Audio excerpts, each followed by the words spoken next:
Amma İran tərəfi deyir ki, bizim hədəfimiz Amerika Birləşmiş Ştatları bazalarıdır. Kim bizim ərazimizi hədəfə alsa, kimin ərazisindən bizim ərazimizə atəş açılsa, onlar bizim qanuni hədəfimizə çevriləcəklər. Biz bu və digər istiqamətlər üzrə danışacağıq siyasi şərhçi Əhməd Şahidovla birgə. Əhməd bəy, hər vaxtınız xeyir olsun, xoş gördük sizi. Əhməd bəy, son informasiyaları təqdim etdik və İran tərəfi bir yandan deyir ki, əslində Amerika Birləşmiş Ştatlarının biz hərbi bazalarına hədəf alırıq və yaxın şərqdəki qonşularımız bizim hədəfimizdə deyil.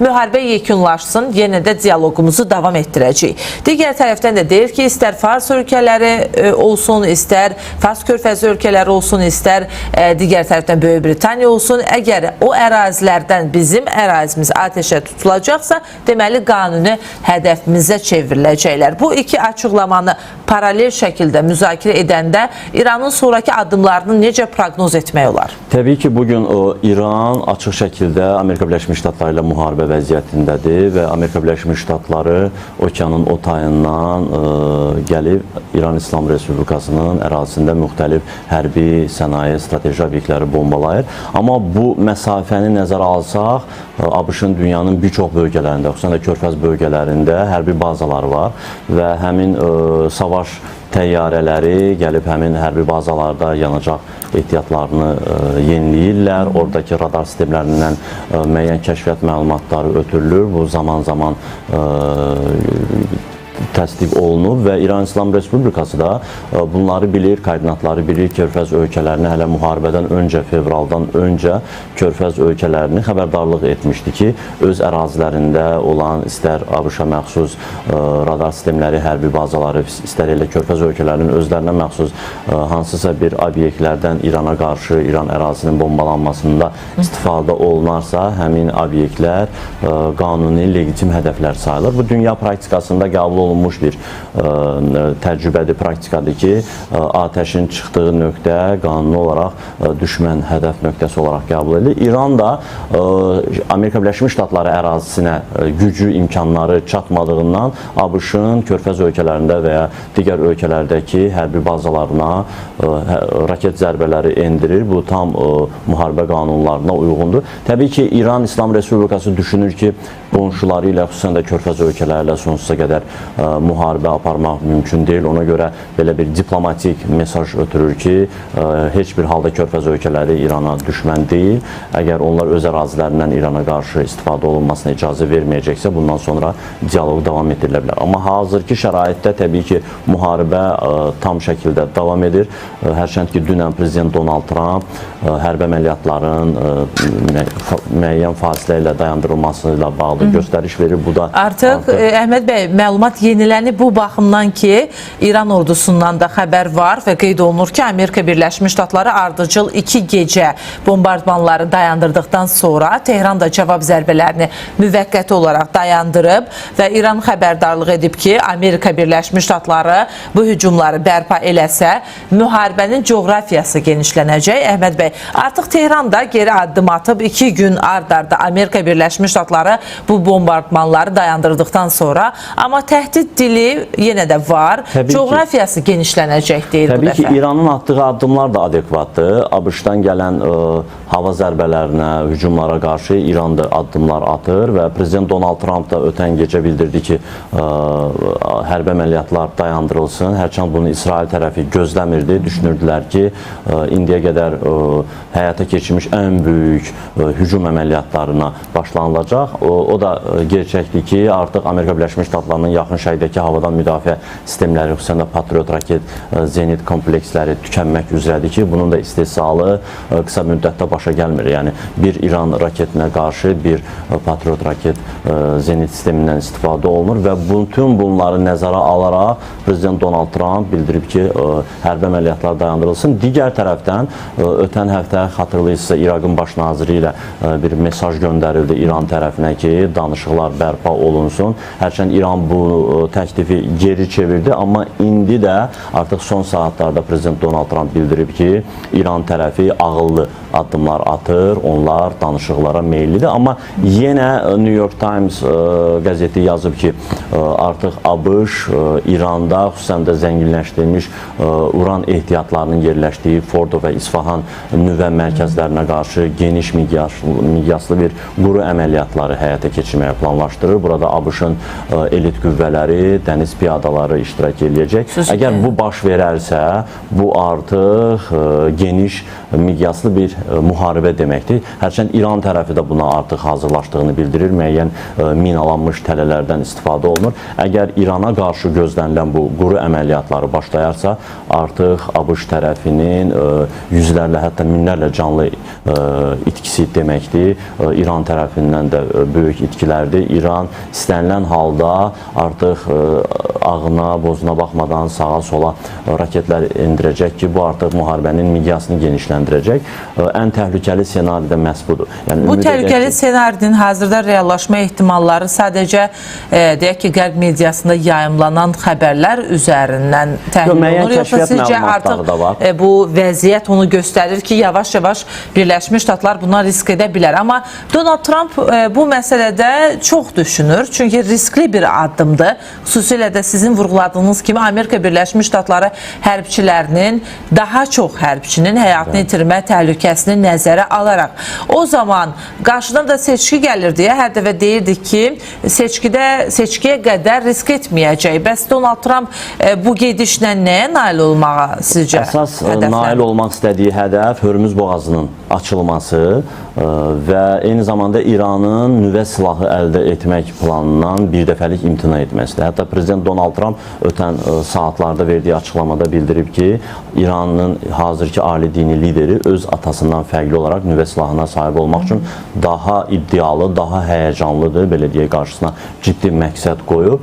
Ona görə də istənilən qiymət bahasına olsun, istənilən şərtlərdə İranın o əlində olan zənginləşdirilmiş uran ehtiyatlarını İrandan almaq lazımdır. İran amma bilmirlər o saflaşdırılan uran hazırda yəni, Fordo və hardadır? İsfahan nüvə mərkəzləri var ki, orada çox gizli, qapalı şəkildə saxlanılır deyə kəşfiyyat məlumatları var və həmin nüvə mərkəzlərinə qarşı quru əməliyyatlarının başlanması bu artıq ölüm-dirim savaşı deməkdir. Sizin az öncə dediyiniz kimi bu müharibənin miqyasının genişlənməsi deməkdir. Artıq İran özünün ən güclü uzaq mənzilli raketlərindən istifadə etməyə başlayıb Körfəz ölkələrinə qarşı ki, bunun ABŞ-ın Patriot havadan müdafiə sistemləri bunun qarşısını almaqda çətinlik çəkirlər. Yəni həmin nüvə mərkəzlərinə qarşı quru əməliyyatlarını başlamaq geri dönüşü olmayan bir ölüm-dirim savaşıdır ki, bu artıq müharibənin coğrafiyasının genişlənməsi deməkdir. Əlavə qüvvələr cəlb olunacaq, əlavə ölkələr, istər İsrail olsun, Körfəz ölkələri olsun. Artıq dövlət katibi Marco Rubio bildirib ki, Hörmüz boğazının açılması və ümumiyyətlə İranın ram edilməsi bahasına ABŞ bu müharibəyə daxil olacaqsa, Körfəz ölkələri Amerika Birləşmiş Ştatlarına milyarlarla dollar vəsait yatırmalıdır, investisiya yatırmalıdır. Görünən odur ki, ABŞ da artıq bu müharibədə ciddi pullar xərcləyir. Artıq 40 milyard dollara qədər vəsait xərclənib ki, bu Amerika cəmiyyətində ciddi narazıçılığa gətirib çıxarıb. İnsanlar Amerikaya lazım olmayan bir müharibə üçün canlı itkilər və pullar xərclənməsinin əleyhinədirlər. Əhməd bəy, az öncə bir fikir səsləndirdiniz. Dediniz ki, artıq Patriot raketləri də İrandan atılan bu raketlərin, endirilən zərbələrin qarşısını almaqda çətinlik çəkir. Amma elə NBC News-un yeni bir məqaləsi var, yeni bir xəbəri var.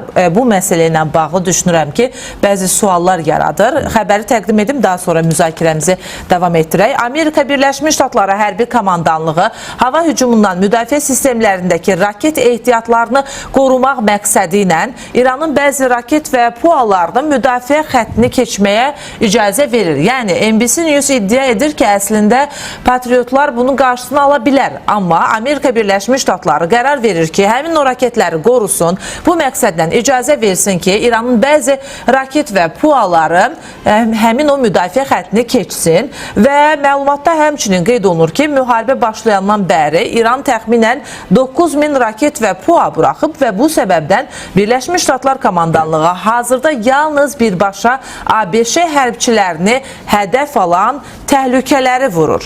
Və maraqlı bir iddiada əslində Əhməd bəy, qeyd olunur ki, Patriot və digər sistemləri qorumaq üçün Amerika Birləşmiş Ştatları yəqin ki, bunu hesab kitab edir və bu zərbələr əgər birbaşa ABŞ hərbçilərinə yönəlməyibsə, o zaman onları buraxmaqla bağlı qərar verir. Çünki bu bilirik ki, raketlərin istehsalı uzun illər və uzun böyük xərclər tələb edir. Nə dərəcədə real görünür sizə bu iddia? Təbii ki, Amerika nəşrinin bu açıqlaması mövcud reallığı əsaslandırmağa çalışma cəhdidir. Çünki İran tərəfinin buraxdığı, İran eyni anda kütləvi şəkildə raket sistemləri, dronlar, kamikadze dronlar buraxır və onlar xaotik hərəkət edirlər. Təbii ki, eyni anda göydə onlarla raketi, dronu eyni anda vurmaq çətinlik yaradır. Yəni maskalamağa mı çalışırlar deyirsiniz bununla? Təbii və Patriot sistemləri də çox bahalı olduğundan ancaq əsas strateji hədəflərə, təbii ki, Amerika Birləşmiş Ştatları ilk növbədə özünün hərbi bazalarını, canlı qüvvəsini düşünür.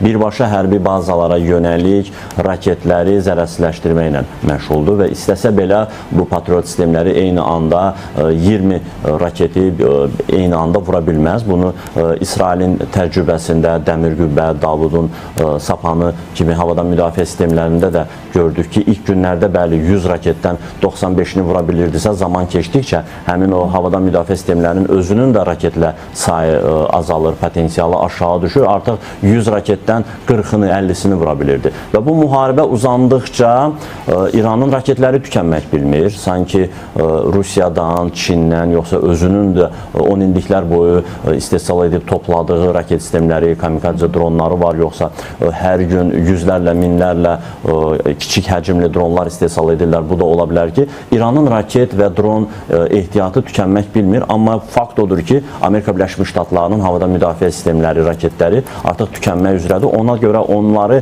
daha səmərəli şəkildə istifadə həm də etməyə çox bahalıdır. Yəni, çox bahalıdır. Yəni, İran tərəfi 10 min dollar civarında olan kamikadze dronuna qarşı 1 milyon dollar qiymətində olan Patriot sistemini belə deyək, sərf eləmək artıq bu iqtisadi cəhətdən də səmərəli deyil və bunu da sonsuza qədər davam elətdirmək mümkün deyil. Ona görə zaman-zaman bir pauza vermək, fasilə vermək və bu Patriot sistemlərinin də istehsalını artırmaq ABŞ-ın özü üçün də maraqlıdır. Çünki bu müharibə bu şərtlərdə, bu intensivlikdə davam etsə, bir müddətdən sonra artıq Amerika Birləşmiş Ştatları öz canlı qüvvəsini müdafiə etmək, qorumaq üçün raket sistemləri tükənmiş olacaq. Bu Amerika Birləşmiş Ştatları üçün artıq sonu olmayan bir müharibə demək. Və əlbəttə ki, biz bu məsələdən danışırıq, amma bilirik ki, İranla hazırda Ukrayna arasında da gərginlik var və Kiyev Rusiyanın məhz İran dronlarından istifadə etməsinə görə davamlı şəkildə İranı tənqid eləyir və bu hadisələrin fonunda bir də yeni bir informasiya yayımlandı ki, Xəzər dənizində də ticarət gəmisinə hücum edib İran Ukraynanı bunda ittiham eləyib və verilən açıqlamada bir nüans var, onu səsləndirmək istəyirəm. Qeyd olunur ki, bu düşmənçilik və cinayət xarakterli bir hücumdur, amma bir tərəfdən Zelenski də açıqlama vermişdi. O deyir ki, həm Xəzər dənizində Rusiya gəmilərini hədəf ala bilərik, həm də İranla əlaqəli olaraq hərbi yüklərin daşındığı gəmiləri. Yəni, sizin fikrinizcə Ukrayna İran gəmisini qəsdənmi hədəf alıb? Burada hansısa hərbi yüklərin daşındığını nəzərə alaraqmı bu addımı atıb, yoxsa bu da bir təsadüf kimi qəbul olunmalıdır? Təəssüflər olsun ki, bu müharibələr, istər Ukrayna, istər yaxın şərqdəki müharibə bizim artıq qonşuluğumuza da gəlib, qapımıza gəlib dirənib. Biz hər nə qədər 10 il Xəzər dənizi üzvü olan bölgəsindəki 5 ölkə, Azərbaycan daxil olmaqla Xəzər hövzəsinin hərbsizləşdirilməsinə çalışırdıq. Bununla bağlı liderlərin görüşləri olurdu. Amma artıq bizim sularda, bizim Xəzər dənizimizdə artıq bu müharibənin izləri var. Təbii ki, Ukrayna bilərəkdən bunu vurur.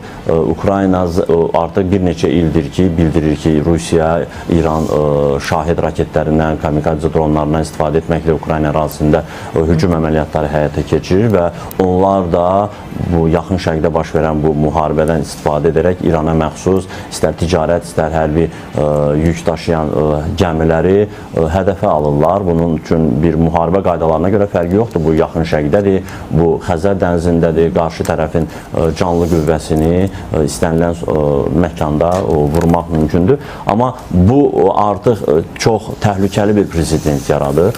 Çünki Ukraynada ciddi şəkildə Avropadan aldığı silahlarla Rusiyanın dərinliklərindəki strateji hədəfləri vurmağı bacarır və bu müharibə artıq Rusiyaya aid gəmilərin Xəzər dənizi hövzəsində vurulması, artıq Xəzər dənizində bu müharibənin getməsini deməkdir ki, həm də bu bizim təbii ki, üçün narahatlıq Azərbaycan yaradandır. üçün bir təhlükəli prezident yaranır və bir narahatlıq yaranır. Ona görə bu müharibələrin qısa bir müddət ərzində dayanması, atəşkəs əldə olunması üçün düşünürəm ki, bütün dünya ictimaiyyəti ayağa qalxmalıdır. Amma təəssüflər olsun ki, nə Ukrayna cəbhəsində, nə yaxın şərqdə ABŞ-İran müharibəsində hansısa sülhdən, danışıqlardan söhbət getmir. Amma Donald Trumpın bir neçə saat bundan öncə özünün sosial şəbəkə hesablarında paylaşdığı mesajlar bir qədər ümid yaradır ki, İran artıq ağıllı davranır, İran danışıqlara meyilli görünür. Amma yenə əsas məsələ qalmaqdadır. Hörmüz boğazının açılması məsələsi hələ öz həllini tapmayıb və İranın nüvə silahı əldə etməkdən imtina etməsi